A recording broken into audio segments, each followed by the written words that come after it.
There, both teams should be established based on the tags, so that's what we're dealing with here. But let's go straight into the maps for everybody to get ready to go. It's the staple of tower control: Inkblood, Art Academy tower control, Scorch Gorge, Clan Blitz, Mako Zones will be the finisher for this second set.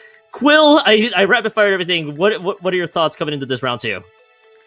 Personally, I'm really curious to see how each team is gonna play out because, you know, I've heard of the Slam Blitzers, but High Voltage is a new team to me personally. I mean, I think I recognize at least one or two of the players, but otherwise, I'm just curious, frankly. I mean, what can happen? Tower Control Inkblood Art Academy is a pretty staple tower control map, and I want to see what AoE weapons that they're gonna bring because you need AoE for tower control. And frankly, I mean, what's going to be picked? Maybe we'll see something niche, maybe we'll see something new, but frankly, all I know is it's going to be exciting. Yeah, and yeah, this should be a very high-powered matchup. I like to say here for both the teams that we got. Just gonna quickly try to dig up what we got record-wise for the teams here. Slam Blitzers currently 0-1, and High Voltage also 0-1 as well for both these teams. So both teams looking to be on the board to get this show on the road. Slam Blitzers, by the way, going to be on the Alpha side. Your High Voltage is going to be on Bravo side. Taking a look at the weapons, Tri-Stringer enthusiasts, be happy. It's making an appearance, but otherwise, what do you see here, Quill? Oh my goodness, this is gonna be so interesting because we see double strikes from the side of the Slam Blitzers. We see the Carbon Roller, which is something that usually isn't on tower control, but something interesting. We see Jason on that bucket, already getting poked by the brush. I do like the coolerless playstyle coming out from High Voltage, something that you really don't see. And the Tri-Stringer as well, as you pointed out earlier, Con, is really gonna be a fun little thing, and that might make this Carbon Roller's life a little more difficult with the Killer Whale and all the chip damage you can deal out, as we see the trade coming out on top of that stack, as they're currently, we're 3-2 right now, as Voltage takes the tower, as Frenzy is just moving in with that rush, and just putting so much pressure in their bats already. Yeah, already there is so much pressure into the bats to the point where the first checkpoint not only cleared out, their High Voltage is still very much in their base, but they're looking to be punished here in just a few quick moments. Their brush goes down on top of it, and they're just gonna have to back off for just a bit more, just to only build themselves some space. Buy themselves a little bit more time. They do clear out 3 members out of there. It's gonna be the checkpoint once again being pursued here for on the second side. Eden's gonna be the one riding this one. Putty gonna be trying to be in position and use the rail to their liking, but ultimately holding off there. And so far, right out of the gate, this the rest of High Voltage is basically making their way through, already deep into their base, trying to collapse all of them. It's 3 down. This is looking really solid right now for High Voltage here, Quill. Oh, absolutely. You can see the players of High Voltage are currently in a frenzy, for lack of a better term, as they just keep beating down the players of Slam Blitzers, as it's just that Carbon. Look, getting the tower pick. That was a really good shark there from damage, as we see them just try and hold it off, but no, the tower's taken once again with Tice, taking them out, as there's a bit of a struggle, but the players of Slam Blitzers finally take control of that tower, as Putty is made to retreat with Eden trying to shark and get maybe 1 or 2 lucky picks, as we see Mikey getting close. Is Eden gonna get that pick? No, Mikey takes them out. Yeah, I like the idea that they had with the sharking attempt. They're just great patience overall from the Slam Blitzers, or excuse me, from the Slam Blitzers there. But if you do get collapse on 3 down. But more importantly, because this is tower control, the tower resets once more. They will have to just fight their way back to the third checkpoint. They're gonna just look for that KO, which is looking really likely here. The rest of the team takes 3 members out of that entire picture. Jason, the only one that is still trying to defend the base. Their Cart Roller, by the way, is gonna go down on top of it. Putty in great position, takes 1 member out. Jason's down on top of it. This Tri-Stringer gets 2 right away. Could be looking for the third, but has to escape from the other side. That's 2 crucial picks that pretty much builds up the space that High Voltage needs. And this tower is pretty much stuck between checkpoint 2 and that was once there as well. Yeah, Tri-Stringer fans unite, as we see that they just keep exerting so much pressure and getting so many incredible picks, even winning some up-close 1v1s, as the pressure is not stopping with damage on the tower, however. As the question is currently a 1v1 going on, but Type comes and makes it a 2v1, as we see the Carbon going down. The players on the side of High Voltage have just had the Slam Blitzers and a non-stop stagger this whole game. However, we see, yep, there it goes again with 3 going down on the side of the Slam Blitzers. It looks like that's going to be game right here, as they're left at 2 points left. God. I'll cover you real quickly here, but it looks like that should be the game coming up here. There is now no defense whatsoever. I was wondering what the trip strike usage was there for, because normally you would see the trip strike trying to secure the tower all the way home in that situation. But nevertheless, the result, it does end in a KO to get the show on the road. High Voltage takes game 1 here in the second set, and pretty much it was very much High Voltage's game from start to finish. Oh yes, indeed. It really in an orthodox comp, usually you like the only painting weapon that they had out there was the T-Tech, I believe, and having that brush and the wiper, they could just put up so much offensive skirmishy pressure that you're running circles around the enemy. And the Tri-Stringer as well, while kind of a niche pick, it's able to just zone out pretty well and establish a lot of chip damage that basically every weapon on the team can take advantage of. And now it's just, you have to, if you're Slam Blitzers, you need to find out how to fight this. How do you want to go about like fighting a team like this? Because they're going to just constantly engage in these 1v1s and force you to take fights with them. How do you win those? And how do you ensure that you are all alive to move up? With what you saw from the Slam Blitzers, especially with them being stuck in a stagger position, with the way their comp was originally set up, with Scorch Lord Clan Blitz being obviously different map mode, would that help their cause, or would they still have to figure out the puzzle first? I feel like they might have to figure this out still, because Clan Blitz is really one of the strengths for Voltage was, again, it's the brush and the wiper, and this map and this mode is really good for both of those weapons, so I feel like they're going to have to make an adjustment, and it's not going to be just the map or mode that saves them here. Yeah, and that's going to be the ultimate question, is if the Slam Blitzers can find a response. Again, rough map 1 for the groups. They're going to have to look for the rebound here and see if they can make this one count. If I'm not mistaken here, I think there's very minimal weapon changes, if any, there between both these teams. It looks like it's going to be as similar as we can get from map number 1. Yeah, we really see no major changes except, no wait, we do see a change. I believe there's now a shot on the side of... That's what I thought from the Slam Blitzers.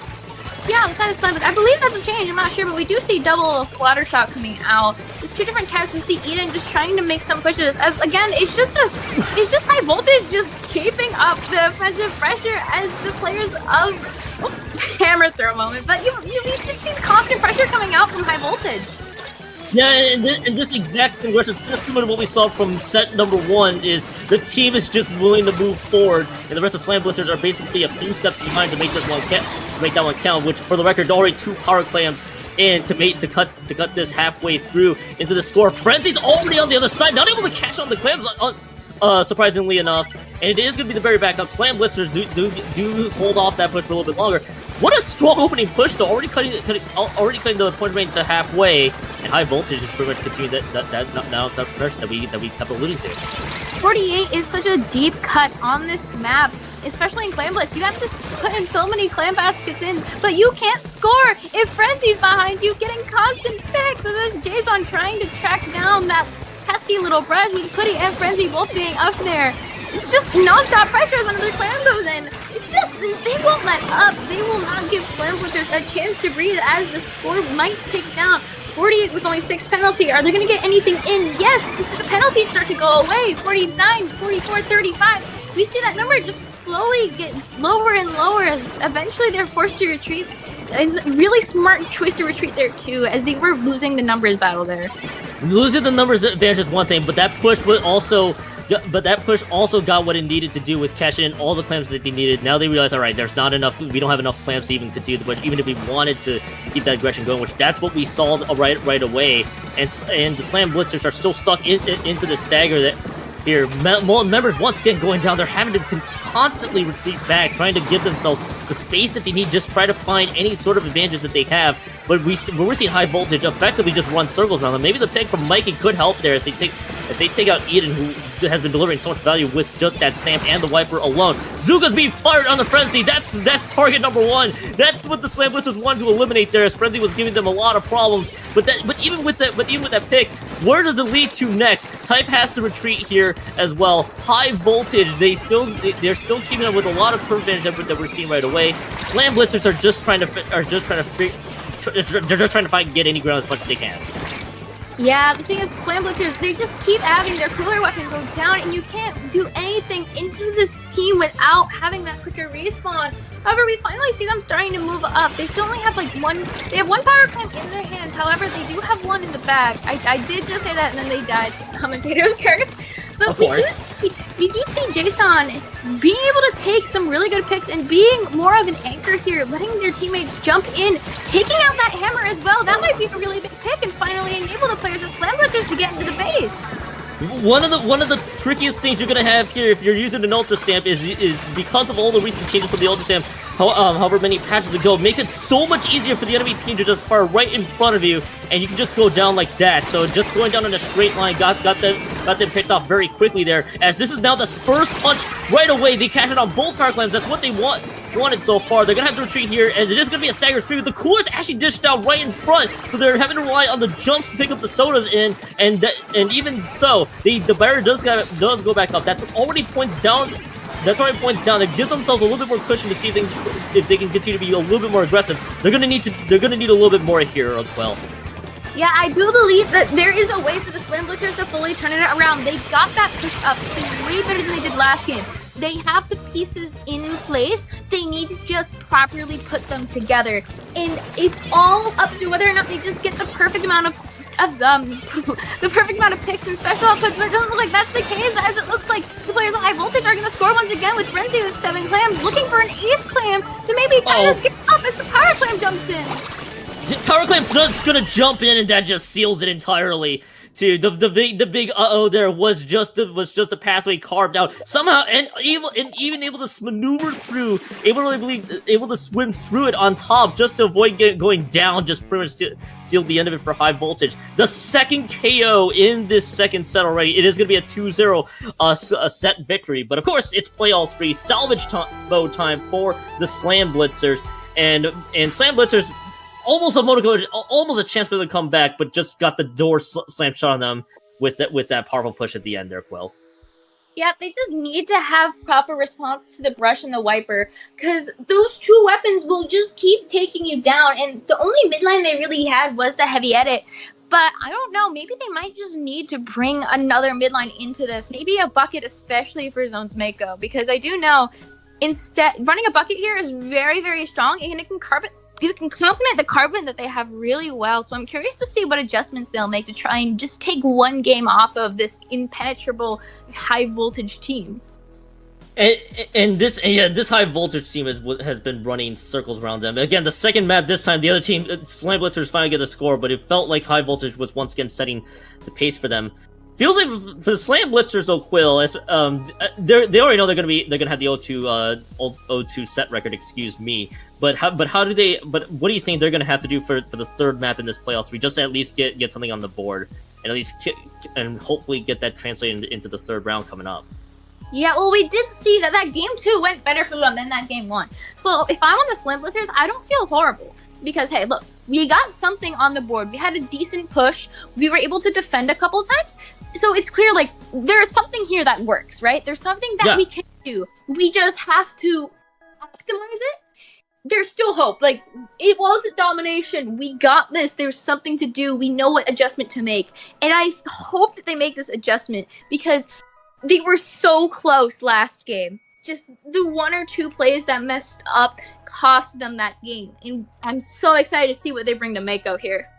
One of the things I'm also going to allude to as well, because you know the 1 or 2 plays that happened. Frenzy Splat Bomb taking out, I believe, the Carbon Roller, or taking out another member, excuse me, from the Slam Blitzers. Almost just made it so that they were stuck in a really critical stagger position. So let's see what the adjustments they have. Slam Blitzers decide, all right, let's just throw different weapons here and hope that we can get some of them to stick. It's the Nautilus with the triple splash and the pencil this go around, and the splash. 3 weapons now on the side of Slam Blitzers that were swapped off.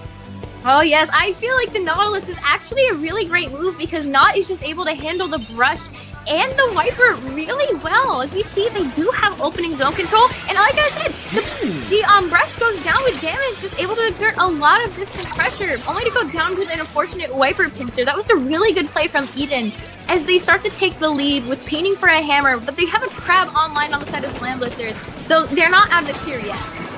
Yeah, the big thing you're gonna be curious to curious here about is if that crab can provide a lot of value there, and also how do you shut down the double skirmishers there in Eden and the brush on top of it as well, as the rest of Slam Blitzers are still trying to look for answers right away. T-Tech is going to go down. There is that wheel that was popped off there from Putty on high voltages, and they at least force penalty points at the very least on high voltages end. That's at least a little bit of a victory there, but the zone's stuck in neutral for about a few more seconds. High voltage will get that one back. Can Putty take out Jason? Yes, they will. They are having to defend this left stack though, which is going to give up a little bit more ground, but so far things are looking a little bit better here for the Slam Blitzers. Yeah, we do see that Nautilus is being able to take down both the brush and the pencil both the brush and the wiper really effectively, but just one weapon doing that isn't enough when you have all of them just coming back so quickly. However, the splashdown takes out Frenzy. It's a 2-down situation to the side of high voltage, and we see 3 down now. It's just the wiper as they finally get control of zone again with damage positioned really well on that stack, but the hammer comes out from Eden 2!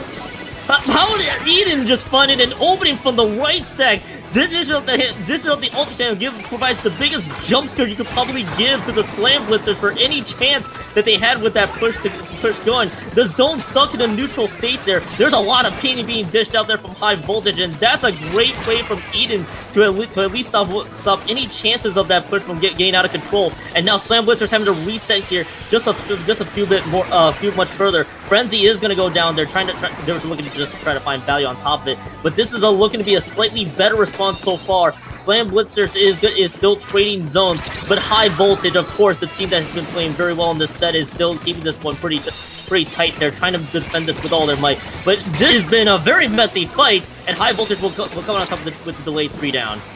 We keep seeing Eden just playing off of their teammates so well, using that hammer again, getting that double, and also just playing around the specials. We can see how massively they're just hiding from the crab, making sure it gets no value as it threatens to rush it once it's done. And we see that happen with Jason being taken out right out of the crab.